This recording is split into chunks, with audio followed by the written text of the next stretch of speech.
Loki is a character who has completely taken the community by storm. With Elbaf being a long-anticipated arc and Loki being a long-awaited character, the shocking twist of his reveal and power, as well as his narrative importance to the endgame of the story, has caused people to fall for him even harder than they did for Yamato back in Wano. But what about after Elbaf? When we sail away and the arc loses its luster, what will Loki's purpose in the story be? Will he be relegated to an irrelevant and frankly time-wasting cover story, or will he be more important than that? In this video, I want to go over what Loki's future might be, and why in my personal opinion, Loki will not be joining the Strawhat Pirates after Elbaf. Loki's an example of a thing that's been going on in the One Piece community since about Dressrosa, and that's the community's need for another crew member. People have been saying we're gonna get a new crew member every arc of the story since Zoe with Carrot. Let's face it, the crew is full. The Straw Hats are too well-rounded of a crew with not enough screen time to go around between them to have another new character join the fray. But ignoring that, I want to go into why people fixate so hard on a new crew member and how that causes people to not think logically when they say Loki should join the crew. The main reasons why people want a new crew member to join are 1. The disappointment they feel over expecting too much out of Jinbei, 2. The disrespect towards everyone on the crew who isn't Luffy, Zoro, and Sanji, and 3. Their fixation on the shiny new character we get in a new arc. Jinbei served his purpose perfectly as a crew member. Say what you want, but Jinbei has been a part of the Straw Hat Pirates since Fishman Island. Jinbei has served the purpose he was always meant to serve, which is being the strong guy that helps out when Zoro and Sanji aren't here, which is why everyone was expecting his performance in Whole Cake Island to be his performance in Wano, Egghead, and Elbaf now that he's actually joined the crew, but newsflash, that could never happen anyway because Jinbei isn't ever going to take shine away from Zoro and Sanji. It's just not what Oda planned for him. Jinbei is gap filler. He fills in all the spots that Zoro and Sanji can't, and those gaps don't include the strength ones anymore after Wano. Everything the other Straw Hats can't do, Jinbei does, and everything Zoro and Sanji aren't around to do, Jinbei does. This, however, causes another unrealistic expectation to be placed on Jinbei, which is that the community then goes into expecting Jinbei to do things that aren't logical for him to do narratively, like beating Gunko, for example. Gunko beating Jinbei is to show you how much of a threat the Holy Knights are. It's literally what always happened to Sanji whenever a new opponent showed up. They'd get feats off on Sanji and you'd realize, damn, these guys must be a pretty decent threat, until their boss shows up and then Luffy gets to fight that guy. Your disappointment in Jinbei doesn't now necessitate the need for someone stronger than him to join the crew. In Carrot's case, it was more honest because people wanted her to join because she had a dynamic with the crew already established. For Yamato and Loki, however, you literally just want a strong person to join because you feel it will make up for the way Jinbei is treated. But I just want to let you guys know, if Loki joins the crew and if Yamato joined the crew, they're going to get treated the exact same way Jinbei does, which is give them 1 or 2 moments, but nothing compared to what Zoro and Sanji are getting. The monster trio will not change regardless of how big of a gap Luffy has between them. The monster trio is a story thing. Luffy gets the greatest shine, Zoro gets the second greatest shine, Sanji gets the third. No one else will get the same amount of shine that these 3 do when they're all in the vicinity of one another. When Jinbei was the main player in Whole Cake Island, he got the shine. When Frankie was there with Usopp and Zoro and Sanji going around, he got some moments in Enies Lobby. Same thing with Brook and Whole Cake Island. But you get to Wano and it's the Luffy, Zoro, and Sanji show, you get to Egghead and it's the Luffy, Zoro, and Sanji show. Loki joining won't stop that. The dynamic the Straw Hats have had since the East Blue isn't going to change for a character introduced in the final saga of the story. But on to the next point, which is disrespect to the other crewmates. This plays a major role in why people want a new powerhouse character to join so badly. I see so often that people say the Straw Hats need Yamato, or they need Loki, because they just can't compete at all in the new world. Wano literally showed you that not just Luffy, Zoro, and Sanji, but literally all the Straw Hats are now worthy of being in an Emperor crew. You guys think that just because Brook can't fight Lucci, or that Chopper can't steamroll Queen, that they're now jobbers because of it. The Straw Hats as a unit would steamroll every Emperor crew besides maybe the Red-Haired Pirates, and that's only until we start seeing more feats out of the Blackbeard Pirates. The Straw Hats do not need another strong person to be considered the Pirate King's crew because they're already going to get stronger as the story progresses. None of the Straw Hats have reached their full potential. Usopp, who's the baseline as the weakest member, will still get much stronger between now and the end of the story because he still has to fight Yasopp and Augur. All of the Straw Hats will get to a level that allows them to compete with the top officers in an Emperor's crew. We do not need another powerhouse figure for the Straw Hats to be considered a Pirate King level crew because until we see otherwise from Roger's crew, the only people on that crew who the Straw Hats would struggle with are Gabon and Rayleigh, and Zoro and Sanji are not too far off from surpassing both of them, meaning it won't be long before the Straw Hat Pirates as a crew surpass the Roger Pirates as a crew. The Straw Hat Pirates do not need to end up being the Rocks Pirates at the end of the story. Their parallel is the Roger Pirates, not the Rocks Pirates. We don't need to add a Big Mom and Kaido to the crew just because they have a Whitebeard and Shiki. It's not that crazy to say that Zoro and Sanji will just have a massive gap between them and the rest of the crew, just like Gabon and Rayleigh did. And even still, we still have Jinbei, who is frankly never going to be gapped that hard by Sanji even if there will be a decent gap. Loki is not a necessity on the Straw Hats. Just like Jinbei was when we got him in Wano, he's just a shiny new addition that boosts the clout of the Straw Hats because now, oh my god, the Jinbei joined the Straw Hat Pirates. Loki doesn't need to join the main crew for that effect to still work in another way. The final point for why people people want Loki to join so bad despite him not really needing to join is because of the recency bias we have for a new character and that character interacting with Luffy. Yamato and Loki are not the same, I'll acknowledge that. Yamato was just never going to join the crew because she had no dynamic with them. Loki, on the other hand, has a much more likely dynamic with the Straw Hats, and he already has an established dynamic with Luffy. While Yamato did also have a dynamic with Luffy, Loki's dynamic with Luffy was just much better than Yamato's was. But Loki having a dynamic with Luffy doesn't now mean that he now needs to join the crew. People only really want Loki to join because he has a cool design and he's really strong. When people saw that King had a connection with Joy Boy, there were a lot more people who wanted him to join the crew because of it than you'd expect, and that's essentially what's happening with Loki right now. Loki having a relationship with Luffy doesn't equal him needing to join the crew. We can let cool new characters stay cool new characters without having to make them main characters. That's one of the things that One Piece excels at, which is letting some of the greatest characters in the series just stay as side characters. But Luffy already asked him to join, I hear you say.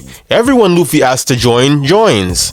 Well, no, that's not true first off. Then we're gonna get into a semantics argument about Gaimon and the tree and so on. But regardless of that, Loki would have to actually want to join the Straw Hats to join the Straw Hats, and I don't think Loki would ever want to join the main Straw Hat crew. Loki and Luffy do not have similar dreams. Loki's character and behavior, even if it's misunderstood, is one that still believes that Zebek is the kind of man he should idolize. Regardless of how noble Zebek may seem, Luffy and Zebek would still be adversaries just like he and Roger were. Now I know you all know my Blackbeard agenda, and I'm not going to say that he's going to join Blackbeard, even though it could happen, but it's more than likely that Loki will end up joining the Grand Fleet instead of the main crew. Loki's future in the story will not be found through Luffy necessarily, but through Hyruden. Hyruden, being the only captain of the Giant Warrior Pirates to not have a co-captain, is literally screaming for Loki to join their crew. Loki's entire character, even beyond the rock stuff, is him feeling neglected by his birthplace and the people who should love him. He was neglected by his mother, is hated by his brother, and is hated by his people, and although Harold loves Loki as much as he loves Hyruden, Loki doesn't feel that way. Loki is going to end up clearing his name as the Accursed Prince by the end of Elbaf, and Harold's wish of seeing his two sons stand together will be fulfilled. It's being set up that Hyruden doesn't really believe that Loki would ever kill their father, and although they do say they can't stand one another, Hyruden and Loki spent a lot of time together as kids and essentially grew up together. With Hyruden being on the path to become the new king of Elbaf, Loki, as the one with the rightful blood to inherit the throne, should stand alongside his brother. The spirit of Harold and the strength of Harold will both be needed for the future age of the story, so Loki running off with Luffy and joining the main crew ends up leaving Elbaf in the wind, which Oda is not going to do because Elbaf is now being set up to be the most important nation in the story outside of the ancient kingdom itself. Loki being the co-captain of the Giant Warrior Pirates and joining the Grand Fleet is much more likely than him joining the Straw Hat Pirates. This is going to be the same thing with Yamato. The Straw Hat Grand Fleet is the way that Oda lets everyone who you guys want to join the Straw Hats technically join the Straw Hats without taking away from the main crew. We will be seeing the Grand Fleet's historic move soon, so it's not like we're going to have to go for too long without seeing Loki again, so having him join as a Grand Fleet member is essentially him joining as a crew member because he will fight alongside the Straw Hats. Loki's character is Straw Hat material. He ticks all the boxes, but it's too late in the story for him to join and be a useful addition besides just being a really strong character on the ship. We need to understand that One Piece is going to be ending very soon, and that the only characters that could realistically join the Straw Hats at this point are already ones that we've known for a long time with something they can do on the ship and a Straw Hat-esque relationship with most of everyone on board. Characters like Vivi are the only ones that would actually make sense to join the main crew because they've already been established. Oda is not just gonna create a new character to join the story unless it's for a reason that's necessary narratively. What role does Loki serve on the crew that warrants his character being created for that purpose, because it has to be something he can do that no one else on the Straw Hats could do in a comparable way. When Jinbei joined as the helmsman of the crew, you see the difference in skill between he and Frankie or Usopp. When Frankie joined as a shipwright, you saw the difference in skill between he and Usopp. Loki really serves no purpose on the crew for being honest, and him being on the ship at all is another thing that has to be taken care of as well, because the Sunny could be 10 times bigger and Loki still wouldn't fit on it. But that's Loki something superficial, so I won't use it as a knock against him joining too hard. Loki's future in the story is very clear. He's going to be an ally to Luffy in the final war, and he and Hyruden will reconcile as allies as well, leading him to be a member of the Grand Fleet. This is assuming that the battle in Elbaf ends with Luffy's victory, or in a way that doesn't see the Straw Hats and Giants get completely decimated, which could always end up being the case however. With Domi Reversi being something that the series now has and Shamrock being sent to scout Loki for the Holy Knights, we must now acknowledge that another avenue that Loki's future could go in could end up being him serving as a vessel for Imu in the final war, or the very least least in Elbaf. We know that Emu has wanted the giants badly and that Rocks wanted them badly too. Big Mom wants them and Kaido's been trying to clone his own ancient giants as well. Whitebeard had ores and so on and so forth. An ancient giant will be integral in the final war, and seeing as Loki is currently the only ancient giant in the world in the story that's actually a true ancient giant, it's a toss-up between him joining Luffy being possessed by Emu or him going with Blackbeard. Loki could end up being possessed by Emu on Elbaf to give Luffy a way to prove himself to Loki and place Luffy on the same pedestal that he placed Zebek on, but it could also end up fulfilling the idea of Loki being the big bad of the arc that he was being set up to be without making him a genuinely evil character. Beyond just Luffy, Loki is going to be very important to the story in the future and should play a massive role in defeating Emu simply based off the fact that he's what Zebek wanted Herald to be. The idea of Loki now being what Herald was supposed to be lends to the thought that Blackbeard may end up recruiting Loki for a short period of time. Loki says he wishes that he was grown up in Zebek's era, and with Blackbeard having the dreams and ambitions of his father, Loki now has the opportunity to see what it would have entailed if you were to be born earlier and join Zebek. If Blackbeard can convince Loki to join simply for the sake of beating Emu, then that would also be a possibility. People who join Blackbeard don't necessarily have to be there with him by the time he fully accomplishes his dream of becoming the king of the world. The Rock's parents weren't going to sail with Zebek forever like the Roger Pirates and the Straw Hats do, so Loki joining Blackbeard to beat Emu doesn't necessarily mean he can't join the Straw Hats or the Giant Warrior Pirates afterward. Based on the way that Loki is being set up, however, he seems to be more likely to be a Straw Hat ally than a Blackbeard ally, and him being Domi reversied by Emu for longer than the Elbaf arc seems very unlikely. His future in the story does have a few avenues it could go down based on the way that Oda is setting the stage for the final confrontation, but regardless of which of the avenues ends up being the final one, Loki will end up being very integral to the future of the story. While he may not end up being a main Straw Hat, we will definitely be seeing a lot more from him, and with the God Valley section of his flashback coming to an end, we will end up seeing more about the events that took place to turn Loki into the man that he is today. This video is a bit shorter than usual, but it's because there's not really much to say about what Loki will do that isn't already obvious. Loki is different from Yamato in the sense that Oda created him with his end goal already in mind. Yamato was a character that just got thrown into the story with no real idea on what she would be, and it just seems that she ended up getting jerked around in different instances trying to find a place where she could go. Loki's future, while not clear in terms of direction, is very clear in terms of outcome, which is why it's easy to make a video detailing his future. But with all that being said, let me know what you guys think. Will Loki end up joining Luffy after Elbaf, or will he end up joining Blackbeard? Will he join the Straw Hats main crew, or will he just be a part of the Grand Fleet? And what role will he play in the final war? Will he be a linchpin character that the war cannot be won without, or will he just simply be a character that made it easier to win the war, but not necessarily being somebody that they couldn't have won the war without? As always, if you guys enjoyed the video, drop a like, subscribe, and stay tuned for more high quality One Piece content. I'll be seeing you guys in the next video.